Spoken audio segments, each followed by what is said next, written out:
से जुड़ने के पीछे मकसद साफ थे कि जो जिस तरह की फिल्म पहले ये मलयालम में बनी थी और राजेश पिल्लई ही उसके डायरेक्टर थे उस समय, और सबसे पहले मुझे फिल्म दिखाई गई थी। तभी से निर्णय लिया था कि इस फिल्म को मैं का ज़रूर हिस्सा बनेंगे। न सिर्फ फिल्म की कहानी बहुत अच्छी थी और फिल्म बहुत अच्छी बनाई गई थी। बहुत ही फास्ट पेस्ड एक थ्रिलर की तरह से है, जिसमें कि बहुत ही सीरियस बात हो रही है इसके कहानी के बीच में कि एक हार्ट है जो एक जगह से दूसरी जगह लेके जाना, और जिस तरह की ट्रैफिक की समस्या रहती है उसके बीच से ट्रैफिक वालों के सहयोग से, लोगों के सहयोग से इसको उसके मकाम तक पहुंचाना, उसको ये पूरी जर्नी है। ये अपने आप में काफ़ी रोमांचक है। तो कहीं भी फिल्म आपको सोचने का मौका नहीं देगी या आराम करने का मौका नहीं देगी। ये जो इसकी जो तेज़ गति थी और जो फिर ट्रैफिक कांस्टेबल का किरदार है, जिस तरह की उसकी अपनी कहानी है, पर्सनल कहानी है, वो मुझे काफ़ी अच्छी लगी। दिव्या जी, आप एक मदर का किरदार निभा रही हैं इस फिल्म में, जैसा ट्रेलर देखकर, तो वो निभाना कैसा रहा? बिटिया जिसको हार्ट चाहिए। आजकल अगर आप देखेंगे अखबारों की सुर्खियों में ये खबर आती रही है कि एक हार्ट यहाँ से कहीं और लेकर जाया गया है और ऐसे रोड से लेकर जाया गया, और ट्रैफिक पुलिस ने और बाकी सब पुलिस ने मदद की थी इसको लेकर जाने की। सो आई एम ग्लैड कि ये फिल्म बन चुकी थी ऑलरेडी जब ये अखबार की सुर्खियाँ पड़ी। और इस फिल्म को मलयालम में बहुत सारे नेशनल अवार्ड्स भी मिले थे और बहुत बड़ी हिट भी थी। राजेश पिल्लई मेरे हिसाब से उनके अंदर एक इनोसेंस थी, चाइल्ड लाइक, जो एक सिंसेरिटी थी, जैसा मनोज ने अंदर कहा था कि उनको अगर कहें कि ये कल कर लें तो कहते थे चलते हैं, रात तक शूट करेंगे, फिर अगले दिन भी कर लेंगे। तो we used to ask him कि सोना नहीं है क्या हमको घर जाके। So he was that passionate about making this film, and I am sure कहीं ना कहीं वो हमारा ये इंटरव्यू देख रहे हैं, अपनी फिल्म का ट्रेलर देख रहे हैं। एंड आई रियली विश कि ये फिल्म बहुत जैसा आप लोगों ने यहाँ पर इतना अच्छा इसको रिसेप्शन दिया है। So thank you so much on behalf of him, on behalf of the entire team. माँ का रोल करना एक बहुत आई थिंक इमोशनल जर्नी रही मेरे लिए, बिकॉज सारा जो मेरा था वो हॉस्पिटल के सीन्स थे and was very disturbing. And so या it was I would say जितना मैं डिस्टर्ब हूँ इतना शायद अच्छा स्क्रीन पे that's looking nice, and I really think it's a very satisfying job as an actor.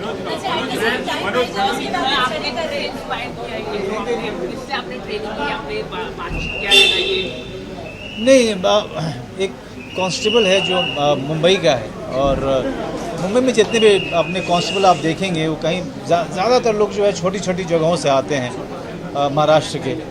तो उनकी बातचीत को, उनके लहजे को पकड़ना, उनकी जो समस्याएं हैं, उनकी अपनी जो निजी ज़िंदगी है जो कांस्टेबल है और किन तकलीफ़ में काम करता है उसके साथ क्या क्या परेशानियाँ होती है हम लोग ये जानते नहीं हैं। लेकिन इस फिल्म के ज़रिए आपको वो सब भी देखने को मिलेगा। उसकी परिवार की स्थिति, उसकी अपनी प्रोफेशनल जो क्राइसिस होती है वो क्या है, और कैसे वो जॉब पे वापस जाता है, कैसे उसको ऐसा जॉब मिलता है जो कि या तो उसको फिर से जॉब से बाहर कर देगा या हमेशा के लिए उसका नाम उसको दे देगा। तो ये इस तरह की कहानी है। और और जितने भी किरदार जुड़े हो, चाहे दिव्या का हो, चाहे प्रसन्नजीत चटर्जी का, चाहे परम वर्त का, ये और भी बहुत सारे जो नए नए कलाकार हैं, इनमें उनकी अपनी जो कहानी है, सब आकर के इस यात्रा से जुड़ जाती है, इस जर्नी से जुड़ती है कि हार्ट को एक जगह से लेकर दूसरी जगह जाना है, और सारी की सारी ज़िंदगी एक जगह जुड़ करके और इस हार्ट को की जो यात्रा है उसको अंतिम मकाम तक पहुंचाना चाहते हैं। क्या वो होता है कि नहीं होता है, और क्या क्या परेशानियां होती हैं बीच में, जो कि बहुत ही रियलिस्टिक परेशानियां हैं जो ट्रैफिक के लोग जो रोज़ हर 15 दिन में ये देखते हैं। मुझे कमिश्नर साहब कह रहे थे कि ऑर्गन को एक जगह से दूसरी जगह पहुंचाने की जो प्रक्रिया है ये हर 10-15 दिन में इन लोगों को करनी पड़ती है। इस फिल्म के ज़रिए आपको पता चलेगा कि इन लोगों की मशक्क़त क्या होती है, इनकी परेशानी क्या होती है। हम लोग गाड़ी चलाते हुए हम कभी सोच नहीं पाते हैं कि कोई ऑर्गन एम्बुलेंस से जा रहा है तो उसके पीछे कितना दिमाग, कितनी परेशानी, कितनी ऊर्जा लगती है। मनोज, हाल ही में आपने शॉर्ट फिल्म की थी। 2014 का मैं ट्रैकिंग कर रही थी, मैं रिसर्च कर रही थी उस टाइम। 2016 ये 2 सालों का अंतर क्यों आ गया? जी, इस 2 सालों का अंतर मैं बता रहा हूँ। पहले तो 1 साल फिल्म को हम पूरे तरीके से, जैसा मैंने कहा कि राजेश पिल्लई जिस तरह की फिल्म वो बना चुके थे, फिर उसमें बहुत सारा वो बदलाव भी करना चाह रहे थे फिल्म में, तो उन्होंने पूरे 1 साल लिया इस फिल्म को पूरा करने में। फिर 1 साल जो परेशानी आजकल हुई है कि हर फ्राइडे को 6 फिल्में, हम कहीं ना कहीं वेट करते रहे राइट समय का और राइट अपॉर्चुनिटी का। हम इस फिल्म को वेस्ट नहीं करना चाहते थे। लेकिन इसमें जो सबसे दुखद घटना ये हुई कि जब फिल्म तैयार है लोगों तक पहुंचने के लिए, तो उसे बनाने वाला हमारे बीच नहीं है, राजेश पिल्लई। आज ये फिल्म को इंट्रोड्यूस करते हुए मुझे दुख बहुत ज़्यादा है, दिव्या को भी उतनी ही ज़्यादा दुख होगी कि किसी भी कास्ट को, लेकिन उसके साथ साथ एक संतोष ज़रूर है कि राजेश पिल्लई की फिल्म आज रिलीज़ होने की अपनी यात्रा की तरफ है, विच इज़ फैंटास्टिक। कमिश्नर साहब, आपने बताया कि आप मनोज वाजपेयी के पहले से ही फैन हैं, 20-22 साल की रही है। कोई पर्टिकुलर डायलॉग आपको याद आता है इनको देख करके, सत्या का या किसी फिल्म का? डायलॉग तो मैं नहीं बता पाऊंगा, बट एक ही बात कहूँगा कि ट्रैफिक ड्यूटी के लिए तो हमने आज से मुकर्रर कर दिया है। Be one of the best traffic policeman with us now.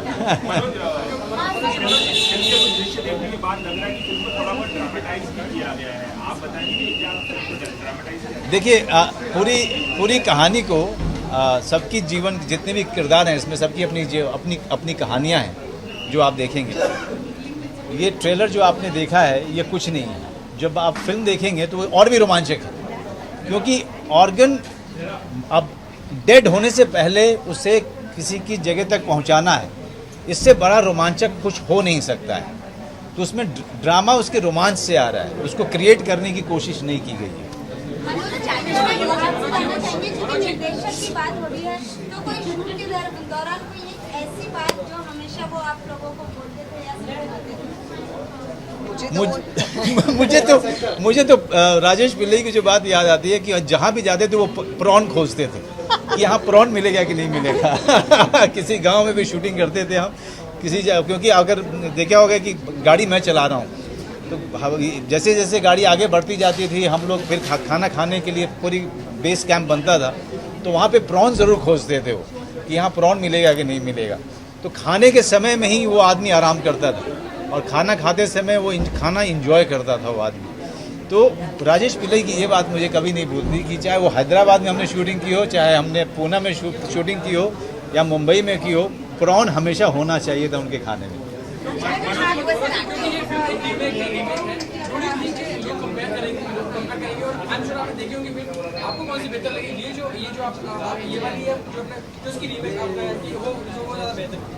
नहीं बेहतर तीनों जो मलयालम है जो पहले बनी थी, जो सुपर हिट हुई थी, जो तमिल जो बनी थी उसके बाद वो एग्जैक्टली वही थी, और ये भी फिल्म ऑलमोस्ट वही है। थोड़ा बहुत बदलाव हमने ज़रूर किया है, क्योंकि जाहिर सी बात है कि हिंदी का जो कि हिंदी की ऑडियंस की जो अपना एक्सपोजर है वो अलग है, उनकी सेंसिबिलिटी थोड़ी सी अलग है फिल्म देखने की, और फिल्म देखने का एक संस्कृति है तीनों जगहों पे अलग अलग है, तो उसके हिसाब से चीज़ों को बदलना पड़ता है। मनोज, इस सबसे एक हटके सवाल, आजकल ब्रांड एंडोर्समेंट को लेके बहुत विवाद चल रहा है। पार्लियामेंट्री कमेटी ने एक सिफारिश की है कि जो ट्रैफिक से जुड़ी हुई बात है कि नहीं बताइए? ट्रैफिक से जुड़ी बात नहीं है तो मुझे कमिश्नर साहब के साथ में नाश्ता करना है।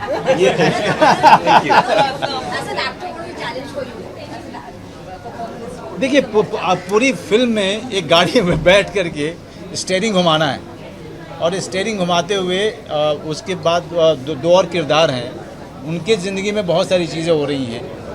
मतलब साइलेंस इस फिल्म में मेरा ज़्यादा है, मेरे डायलॉग बहुत ही कम है, बहुत ज़्यादा, बहुत ना के बराबर डायलॉग हैं, और जो डायलॉग हैं वो उन्होंने ट्रेलर में रख भी दिया है।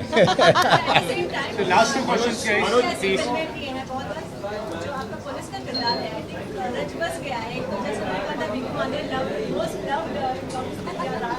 गैंगस्टर।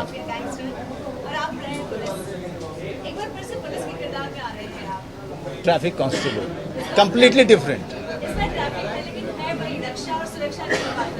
रक्षा सुरक्षा नहीं, ये पूरा नियंत्रण की बात आती है। ट्रैफिक नियंत्रण की बात आती है। नियंत्रण में ट्रैफिक कांस्टेबल जो है वो आपकी रक्षा नहीं करता है, वो आपको एक दिशा देता है, एक नियंत्रण करता है ताकि आप अपनी रक्षा कर पाएँ। आपने मूवी तो आपने मूवी ये देखी कि आपने क्या डिसाइड किया कि मिलना चाहिए मूवी के तरफ? तो डिसाइड पहले से हुआ है कि जहाँ तक कि हो सके मुंबई पुलिस हर ट्रांसप्लांट के वक्त जितनी चाहे अपनी जान लगाकर कोशिश करेगी, और जितनी हम लोग जान बचा पाएंगे हम लोग जरूर कोशिश करेंगे, और ये तय हो गया है। ग्रीन कॉरिडोर एक कंसेप्ट है जहाँ पर किसी एक आधे पेशेंट को अगर किसी ऑर्गन की ज़रूरत है जिसकी अभी जान खतरे में है, उसको बचाने के लिए अगर हमने को कोई और ऑर्गन ट्रांसप्लांट करना है तो जितने जल्दी हो सके ट्रांसप्लांट करना ज़रूरी है। इसमें बहुत सारे इश्यूज आते हैं। जो ऑर्गन ट्रांसप्लांट करे उसकी लाइफ, जहाँ भेजना है वहाँ का डिस्टेंस, वहाँ के डॉक्टर्स की तैयारियाँ, यहाँ के डॉक्टर्स की तैयारियाँ, जो ऑर्गन डोनेट कर रहा है उसकी मना शक्ति जो है, ये सभी बातों का संगम जब एक बार होगा तभी कोई एक लाइफ बचेगा। और जिसकी जान खतरे में है, जिसके पति की जान खतरे में है, जिसके बच्चे की जान खतरे में है, वही इंसान समझ सकता है कि ट्रांसप्लांट कितना ज़रूरी है, ग्रीन कार्ड कितना ज़रूरी है। This is one of the best things what the government is trying to do. Last question please. हम देखते हैं कि जो पुलिस डिपार्टमेंट है उसको एक नेगेटिव लाइट में फिल्म में दिखाया जाता है, तो आपको लगता है ऐसी मूवी जिसमें पॉजिटिव साइड को भी दिखाते हैं ऐसी और आनी चाहिए? बहुत बहुत पॉजिटिव रहेगा ये। और मेरे ख्याल से ट्रैफिक डिपार्टमेंट का अगर फेस कोई बनेगा तो mister Vajpayee will be the face of traffic police here onwards. Each one of my constable would like to be like him. Even I would like to be like him if I can. It's so difficult. Yeah, we'll be using him to talk to our constables and train them also.